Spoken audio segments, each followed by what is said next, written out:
Olá pessoal, meu nome é Izzy Short e primeiramente de tudo eu quero, por favor, pedir a vocês que curtam o canal, compartilhem, coloquem aqui embaixo o comentário do que você achou do nosso vídeo.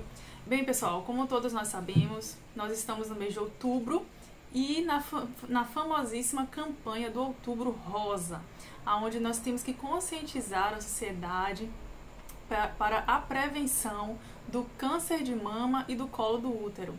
E para isso eu trouxe uma live muito especial que eu fiz na semana passada com uma amiga querida, Jussara Galvão, onde ela trouxe o testemunho dela desde o momento que ela foi diagnosticada com câncer, o seu tratamento e até a cura. Então eu quero pedir a vocês que assistam com muito carinho. Segundo uma pesquisa feita pelo Ibope, agora em setembro, 62% das mulheres deixaram de ir ao mastologista e ao ginecologista. Todas estão dizendo que vão procurar os seus médicos após a pandemia.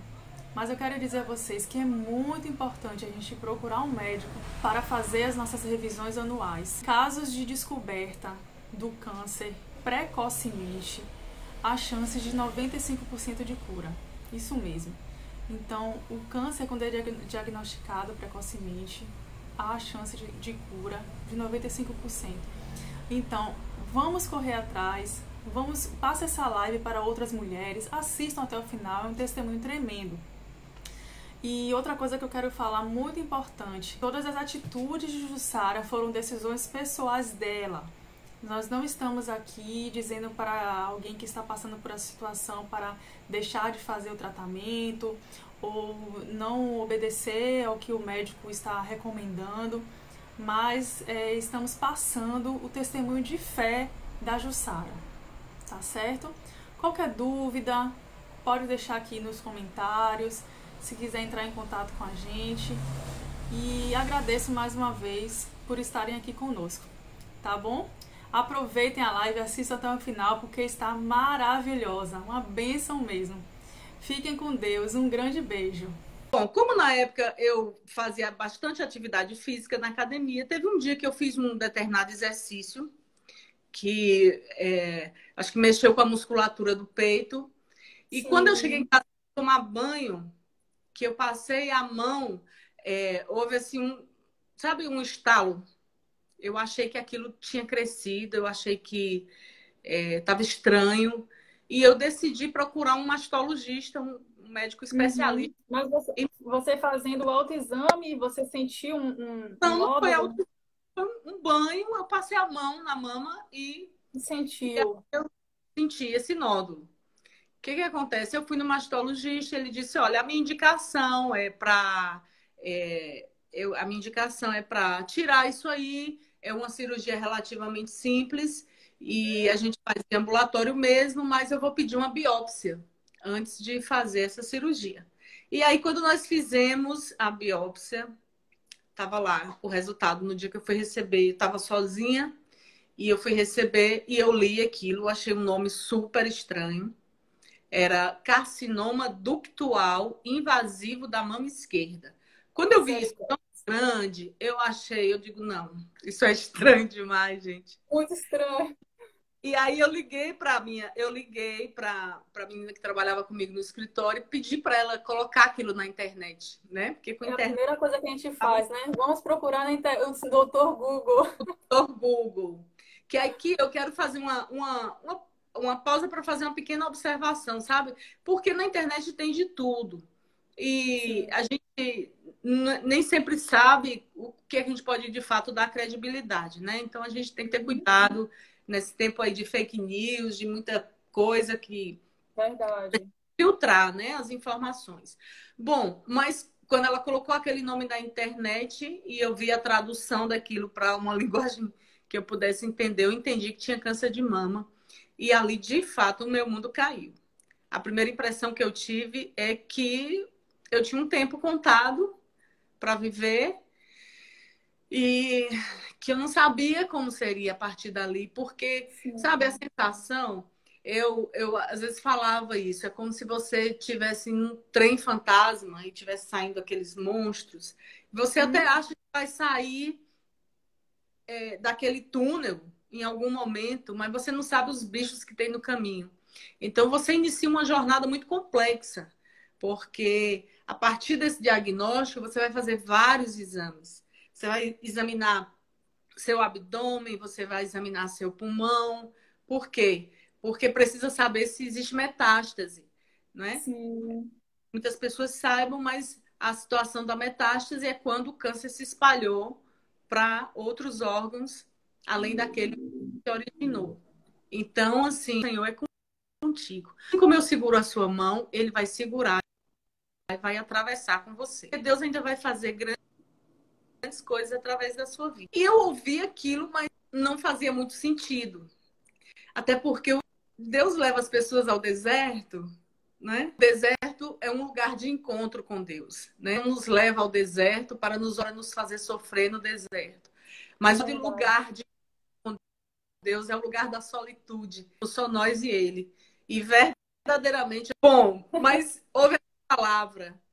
E aí, uns 20 dias depois, eu tinha esse diagnóstico nas mãos, esse diagnóstico de câncer. Existem coisas que cabe a nós fazer. Eu costumo dizer, é a palavra mesmo que eu ouvi lá na Assembleia, não existe nada impossível para Deus. E a Bíblia também diz, aquilo que é possível, que é impossível para o homem, é possível para Deus. Então, significa dizer que existem coisas que são possíveis para nós.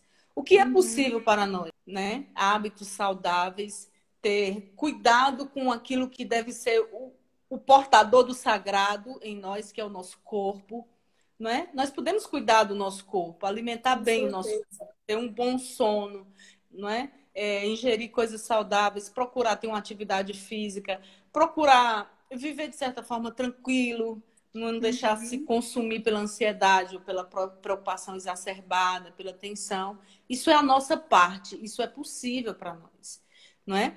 Os fatores que transcendem, né, que são extranaturais, sobrenaturais, aí sim, a gente precisa de ter fé para superá-los, porque eu costumo dizer que a cura do câncer, pelo menos na perspectiva da minha experiência, ela passa pelo sobrenatural de Deus. Sabe? Ela passa pelo sobrenatural de Deus. Eu vou te dizer por quê. Porque existem coisas que você não controla, sabe? Eu lembro que o médico dizia para mim, você não pode se estressar, você não pode se deprimir. Mas entenda, eu era profissional liberal, uma advogada que tinha que batalhar muito. Então, assim, eu tive perdas financeiras, eu tive dificuldades no meu relacionamento, eu fiquei sem meu cabelo, eu perdi o meu pai 3, 4 meses depois que eu me operei. Meu pai com 58, um infarto fulminante. Então me diga, como é que alguém não se deprime ou não se entristece ou não se abate diante de fatores dessa ordem? Pessoas que costumam falar, quando eu conto essa história, dizem, você é uma pessoa muito forte. E eu digo, não existem pessoas fortes para determinadas circunstâncias. Existe uma graça sobrenatural, existe uma provisão de Deus, tá, para nos sustentar. E a gente precisa ter esse discernimento. A gente precisa ter... Eu fiz todos esses exames, né? Graças a Deus, o câncer estava localizado na mama esquerda. E aí eu fui fazer uma cirurgia chamada quadrantectomia da mama esquerda. A gente vai para essa cirurgia sem saber como é exatamente que vai ser, porque o médico falou para mim o seguinte, bom, não é um nódulo muito grande, mas se precisar tirar toda a mama, eu tiro toda a mama. Então isso é uma coisa... É da cirurgia que o médico decide? Porque ele tira o nódulo e ele verifica se as margens estão livres. Faz-se uma biópsia na hora da cirurgia, e ele vai verificando se as margens estão livres. Se não estiverem livres, ele vai tirando o tecido da mama. Se estiverem livres, ele tira uma determinada parte, preserva a mama, é possível preservar a mama.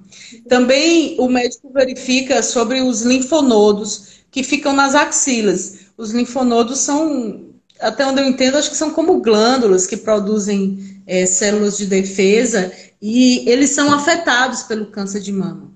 Então, ele tirou no meu caso, ele tirou o primeiro linfonodo, que chama linfonodo sentinela, para ver se havia alguma contaminação, vamos dizer assim. Como esse linfonodo estava livre, então preserva-se a axila, os linfonodos da axila, porque se esses linfonodos também tiverem, vamos dizer assim, afetados pelo câncer de mama, eles também são retirados, um procedimento que chama esvaziamento da axila, e isso é muito ruim, porque há uma perda de mobilidade no braço.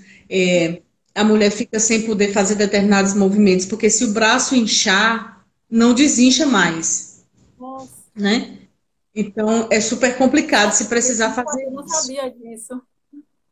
Pois é. Então, no meu caso, por exemplo, ele só tirou o primeiro linfonodo, mas eu não posso pulsionar o braço esquerdo, por exemplo. Não posso tirar sangue ou tomar injeção no braço esquerdo. Sim. Entendeu? Por quê? Porque a circulação desse lado não é a mesma coisa que do outro lado. Bom, você teve então, só na mama, então, Azul? Só na mama esquerda? Na mama esquerda, foi. Aí, o câncer que eu tive estava bem no início. Era um nódulo de 1 centímetro. E o interessante, olha, quando foi diagnosticado no exame, esse nódulo, ele tinha 1,6 centímetros. Em um mês, que foi o tempo que eu levei para ser operada, ele já tinha mais de 2 centímetros. Então, assim, era um câncer extremamente agressivo. Tipo, de 1 a 3, ele era um 3. Entendeu? Então, eu fiz essa cirurgia. Se você não tivesse diagnosticado logo, talvez fosse realmente tarde demais, né? Eu acredito que sim, viu? Porque, assim, é muito silencioso, sabe? O problema e a questão que a gente tem que focar na prevenção é pelo fato de que a pessoa dificilmente vai sentir dor. Quando a pessoa vem sentir dor decorrente de um nódulo que é um câncer de mama, ele já está extremamente avançado. Então, por isso que eu digo assim, que tem muitos fatores envolvidos. Parece que é como se fosse assim um inimigo que fica na espreita, sabe? Para pegar a pessoa quando a pessoa não tem mais saída. Então a gente tem que se antecipar a ele, né? A saída é a gente chegar antes para se antecipar a ele. Esse nódulo já era de 2 centímetros. Em um mês ele cresceu mais de meio centímetro. Nossa. E aí eu fiz essa cirurgia. E eu lembro, no dia que eu estava me preparando para fazer a cirurgia, eu sentei na cama e eu fui operada por um mastologista e logo em seguida por um cirurgião plástico no mesmo momento, para fazer a reparação da mama, a reconstituição da mama.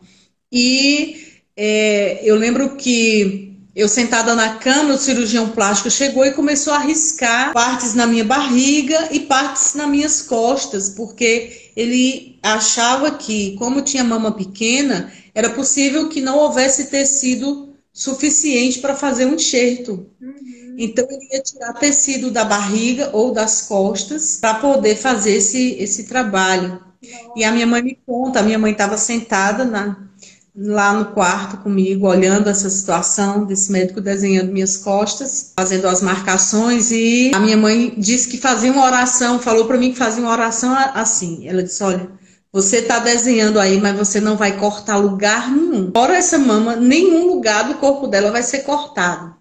E a minha mãe disse que pedia a Deus que tudo que houvesse de maligno no meu corpo, toda célula cancerígena que pudesse haver no meu corpo, que elas se reunissem num lugar só e fossem retiradas de uma única vez. E aconteceu assim, Aíse, porque eu, apesar de ter a mama pequena, eu fui para a cirurgia, o médico tirou o nódulo, uma parte pequena da minha mama, que pôde ser reconstituída com o tecido da própria mama. O médico, lembro, o cirurgião plástico na época, fez várias fotografias para apresentar em estudos, em artigos que ele publicava, que ele pôde fazer, né? Porque ele pôde fazer uma reconstituição com muito pouco recurso, vamos dizer assim, de pele, mas ele conseguiu fazer isso.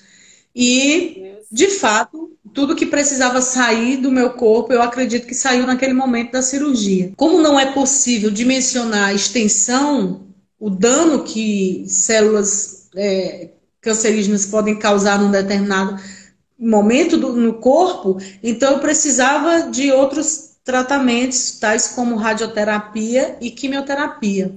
Então, depois da cirurgia, eu fiz 30 sessões de radioterapia e fiz mais 4 sessões de quimioterapia. As radioterapias, elas são feitas mediante radiação, obviamente, uma programação para os médicos definirem o campo onde essa radiação vai incidir. E, de certa forma, eu me preocupava com isso, porque como a radiação, o câncer que eu tive foi do lado esquerdo, eu tinha medo, de certa forma, de que isso atingisse meu coração, mas eles fazem isso de maneira muito calculada e muito segura. Não tem cheiro, não tem calor, não tem. Você deita lá, não sente nada. É como tirar um raio-x. Só que eu tinha que fazer 30 sessões. Quando chegou mais ou menos na 13ª, 14ª, a pele começa a queimar, sabe? De dentro para fora. E todo aquele campo, aquele quadrado que os médicos delimitam ali, tudo aquilo vira uma queimadura só. É terrível. Então, é doloroso a radioterapia por conta disso. E algumas pessoas queixam-se de enjoos, tá?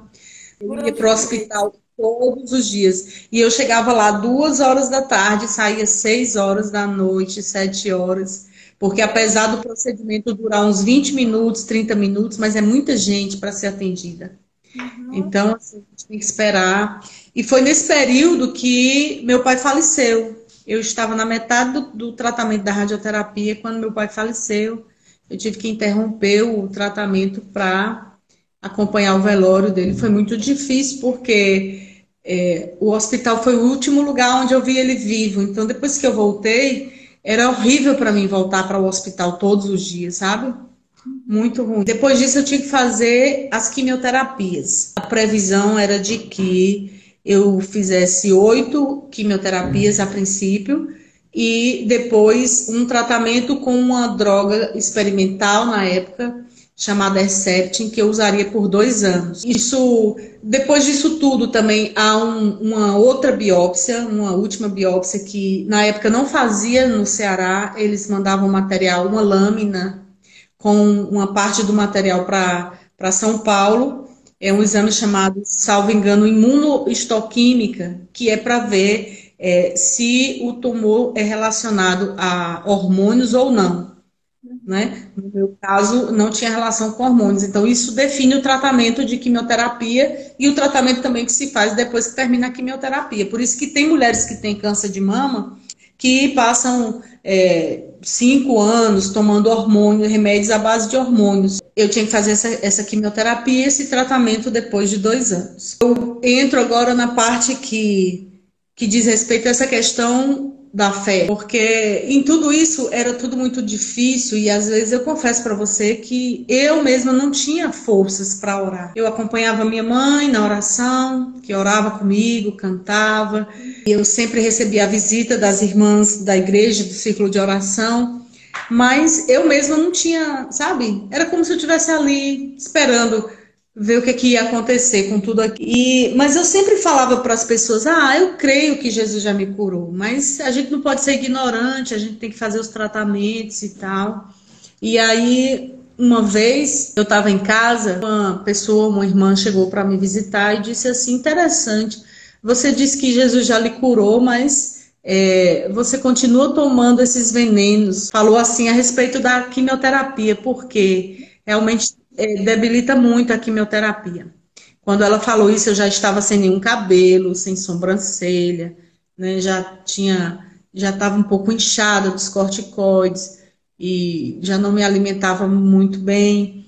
Então, ela falou isso para mim e isso me incomodou muito, sabe? Porque eu comecei a achar que de fato era uma contradição isso. E aí nesse tempo especificamente, eu comecei um processo de oração, assim, de buscar a Deus, de buscar entender o que de fato significava dizer que me sentia curada e ao mesmo tempo precisar recorrer a medicamentos que eu nem sabia de fato se iriam mesmo me curar, porque a quimioterapia tem uma proposta de cura e de fato eu acredito que funciona para muita gente, mas também é um remédio muito forte que pode inclusive matar. Eu lembro que sempre antes de tomar quimioterapia, eu tinha que fazer exames do coração, de sangue, para saber se suportaria aquilo ali. Tem gente que tem que tomar quimioterapia internado, porque precisa de outros cuidados. Então, assim, não é uma coisa... Você imagine uma coisa que faz cair seu cabelo, porque o cabelo é uma coisa que a pessoa morre e depois de não sei quanto tempo enterrado, o cabelo ainda está lá, né? Verdade. Mas depois eu descobri, eu vi em algum lugar que a quimioterapia, a radioterapia é um tratamento localizado. É uma radiação que vai lá no lugar onde aconteceu o câncer e faz uma incidência de radiação para tratar ali de forma localizada. A quimioterapia é um tratamento para alcançar o corpo todo. Ele é feito na corrente sanguínea, se toma na veia, e o objetivo ali é que qualquer célula que porventura esteja espalhada pelo seu sangue seja eliminada com aquele tratamento. Mas eu lembro que na época, a enfermeira que aplicava essa quimioterapia era quase assim 40 minutos aplicando essa quimioterapia. Hoje esses processos estão mais modernos, mas faz 14 anos isso. Ela aplicava aquilo muito devagar, com muita delicadeza, muito cuidado, porque se pingasse uma gotinha fora, eu podia perder a mobilidade do membro, sabe?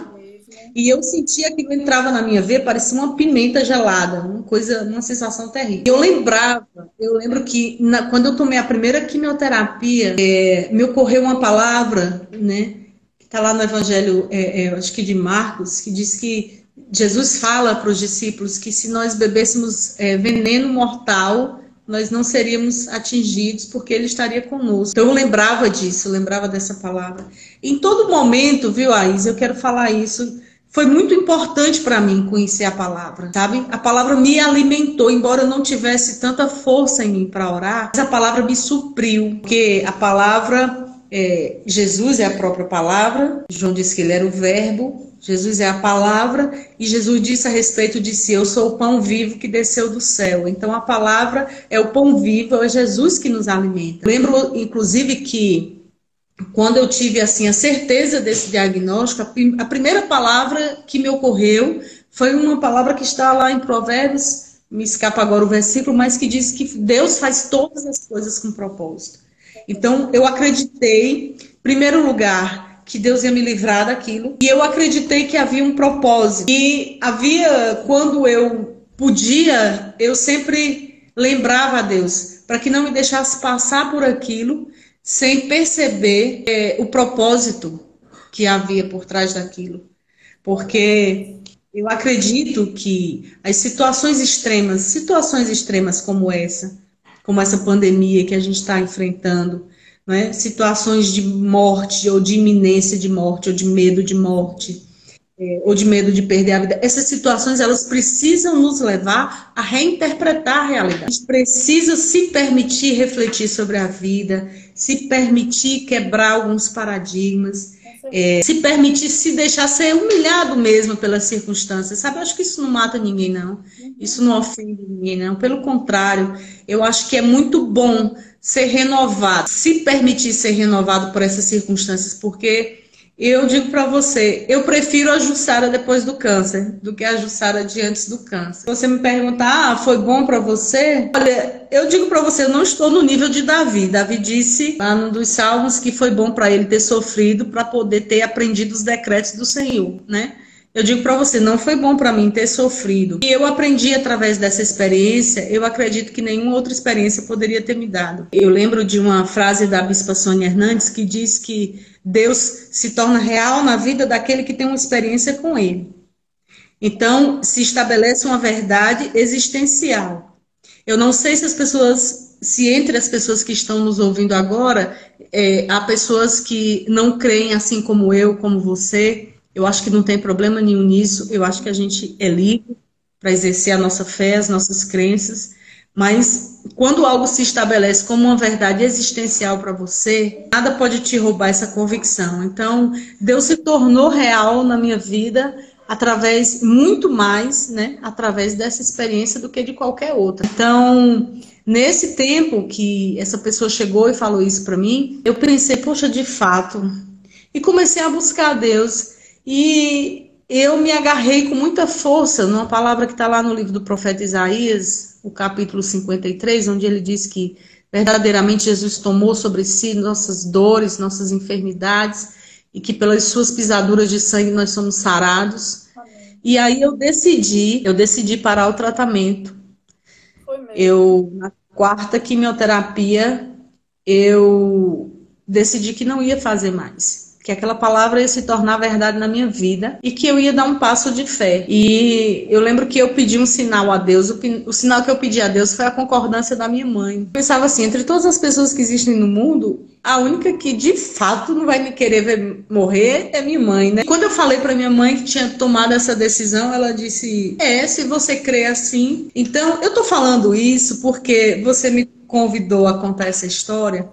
E eu precisava contar essa história como ela aconteceu. Eu não diria para ninguém deixar de tomar nenhum tipo de medicação, sabe? Pelo contrário, essa foi a minha experiência. Isso não é uma doutrina, isso não é um ensino, isso não é algo para as pessoas seguirem. O anúncio, né, de como Deus nos leva a experiências pessoais com Ele. Eu acredito num Deus que se manifesta de forma pessoal. Porque a forma como você pode compreender Deus é diferente da minha forma de compreender Deus. Então, eu não diria para ninguém fazer isso, mas essa é a minha história. Eu parei essa quimioterapia, eu lembro que na época o médico disse que eu tinha enlouquecido, que eu ia morrer, que eu era muito jovem, e eu disse para ele, eu não vou morrer, mas eu também não vou explicar para o senhor por que eu não vou morrer. Então, eu assinei papéis me responsabilizando pela minha decisão. O fato é que eu estou aqui, Deus honrou minha fé. 14 anos depois. Faz 14 anos. E depois disso, eu sempre continuei fazendo as minhas prevenções, continuei fazendo mamografia. Eu faço ultrassom de mama de 6 em 6 meses, de mama e axila. E faço a mamografia todos os anos. E o que acontece? Eu tinha uma convicção de fé de que Deus havia me curado completamente, mas eu sabia que, como eu sei de fato, que a autoridade na Terra para dizer se eu estou ou não curada é um médico através de um exame. Há notícias também de pessoas que falam de uma experiência de fé que não é testada, sabe? A experiência de fé não é uma coisa que você bota na sua cabeça, não é uma mágica. É um evento sobrenatural que você deve ter a convicção de que de fato se manifestou no mundo real, né? Então, assim, tem pessoas que dizem, eu fui curado e nunca mais vai ao médico, nunca mais faz um exame e depois a pessoa é surpreendida por uma notícia ruim ou coisa desse tipo. Então, assim, a pessoa, o profissional que tem habilitação para dizer se alguém está curado ou não, é um profissional médico através de um exame. E os meus exames atestam isso, que eu estou curada. E eu louvo a Deus porque Ele me deu essa história para contar, sabe, Aíse? Quando eu recebi do Senhor a ideia de que tudo Deus faz com um propósito, enfrentando aquilo, eu vi muitas pessoas morrerem, não é? Inclusive meu pai. Eu vi a filha de um amigo de 18 anos morrer de câncer de ovário. Então, assim, eu vi muitas coisas ruins, difíceis acontecerem. Mas eu entendo que o propósito de Deus, quando o propósito de Deus é estabelecido na vida de alguém, nada pode impedir. A Bíblia diz, agindo Deus, quem impedirá? Isso não tem relação com as minhas qualidades ou com o tipo de caráter ou de comportamento que eu tenho. Eu acho que isso tem a ver com propósito. Eu acredito que o melhor e maior propósito que Deus poderia ter é me habilitar a contar essa história. Porque eu acho que quando eu conto essa história, de certa forma, eu me ofereço como uma facilitadora, vamos dizer assim, dessa percepção de que a gente precisa se cuidar, de que isso pode acontecer com qualquer pessoa, sabe? Eu estava vivendo uma fase super tranquila da minha vida, eu não tinha sintomas, eu não tinha aparentemente nada que pudesse passar a impressão de que eu estava tão doente como eu estava. Então, assim, a vida acontece dessa forma. Eu nunca tive problema de lidar com, nunca escondi de ninguém, sabe? Tentei, quando eu fiquei sem cabelo, eu tentei até usar uma peruca Chanelzinha assim, lisa, para ficar com o cabelo bem lindo, assim, como o seu lisinho, mas não funcionou muito. Tentei usar lenço, mas aquilo esquentava meu juízo, então eu assumi minha careca por alguns tempos, né? Depois meu cabelo nasceu todo do jeito que era mesmo. Então, eu quero encerrar dizendo assim, que dá para superar isso, gente, dá para superar. A gente precisa fazer a nossa parte. A prevenção é fundamental. A gente ter a ideia do nosso corpo como portador do sagrado, do fluido de vida, do fôlego de vida que Deus é quem nos dá, porque a gente não tem controle sobre estar vivo ou não estar vivo.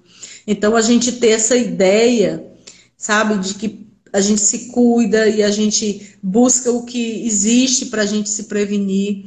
E também a gente conservar essa percepção de que Deus é o dono da vida e que a Ele cabe cuidar e nos livrar de todo mal que possa atentar contra a nossa vida. Com Então, certeza.